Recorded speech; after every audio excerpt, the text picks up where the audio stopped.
반갑습니다. 프렌즈 오브 모파 외교부 서포터즈 16기 우기입니다. 지난 1탄에서 우리는 초개인화 기술에 대해서 알아봤었죠? 너무나 편리한 초개인화 기술. 그런데 우리가 잊고 있는 게 하나 있었는데요. 반드시 알아가야 할 오늘의 정보 2탄 지금 바로 시작합니다.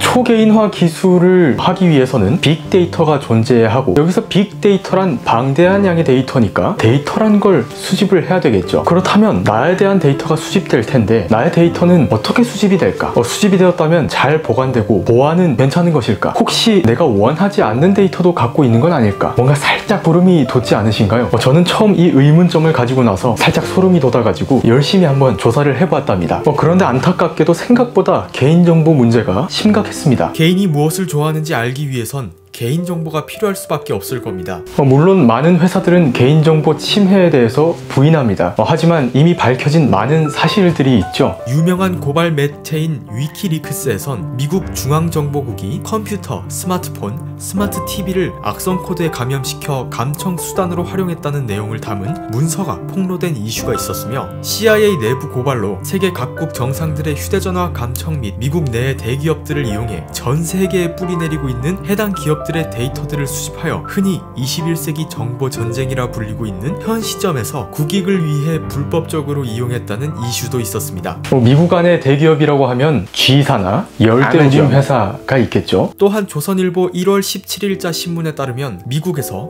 미군들에게 틱톡 어플 사용 금지 명령을 내렸다고도 합니다. 중국의 감시 소프트웨어인 스카이넷의 영향이라고 하는데요. 틱톡을 운영하는 중국의 바이트댄스가 중국 정부와 협조한다고 판단했기 때문이라네요.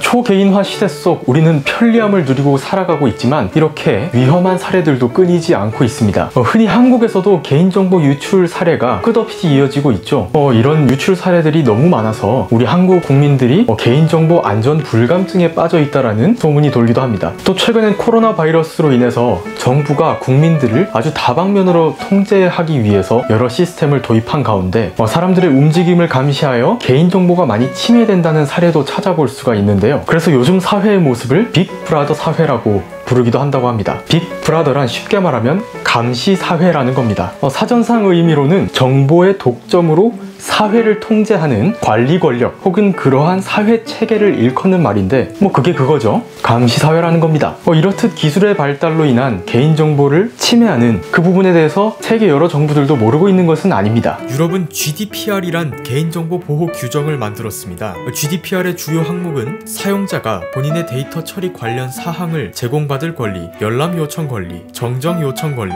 삭제 요청 권리, 처리 제한 요청 권리, 데이터 이동 권리, 처리 거부 요청 권리, 개인정보의 자동 프로파일링 및 활용에 대한 결정 권리 등이 있습니다. 네, 이 유럽 개인정보 보호 규정이 나왔을 때 많은 기업들은 반대했습니다. 이 빅데이터와 알고리즘으로 폭풍 성장 중인 이때 성장을 가로막는 벽같이 느껴졌을 테니까요.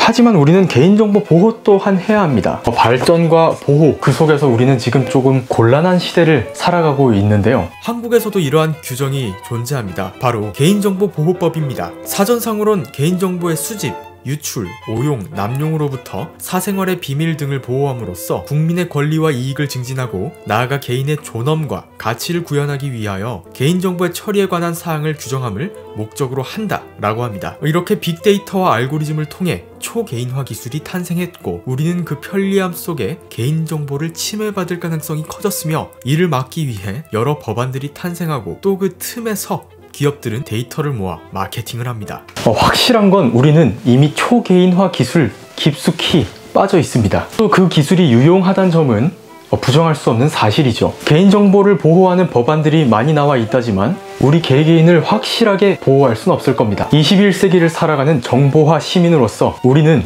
우리 스스로를 보호하는 법을 배워야 합니다.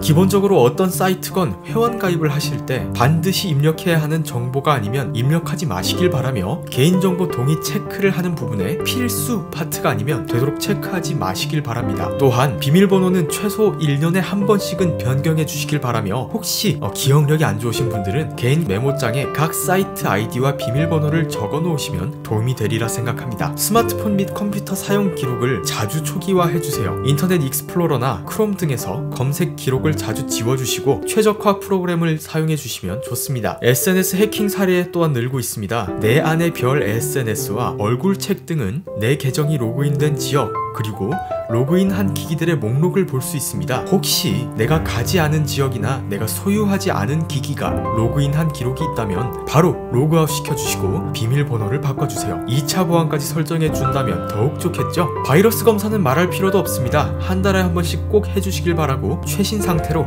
업데이트 해주세요. 스팸 전화는 너무 많이 와서 짜증이 날 정도죠. 후스콜과 후후 같은 어플을 추천드립니다. 각종 스팸 전화나 보이스피싱을 자동으로 차단해줄 뿐더러 어느 회사에서 전화 온 건지, 광고 전화인지 설문조사 회사인지 등등 아주 자세히 알려주는 어플이니 도움이 되실 겁니다. 자, 이렇게 우리는 오늘 개인정보 문제, 그리고 개인정보 보호법, 마지막으로 우리 스스로를 보호하는 법까지 알아봤습니다. 아주 알차지 않았나요? 네, 긴 영상 끝까지 봐주셔서 감사합니다. 이왕 끝까지 보신 김에 우리 외교부 서포터즈 채널 구독, 좋아요 한 번씩만 해주시면 너무 좋을 것 같습니다. 네, 이상 우기였고요. 다음에도 또 알찬 내용으로 찾아올 테니까 알림 설정 딱 해두시고 다음 영상에도 다시 찾아와 주시면 감사할 것 같습니다. 그럼 안녕, 감사합니다.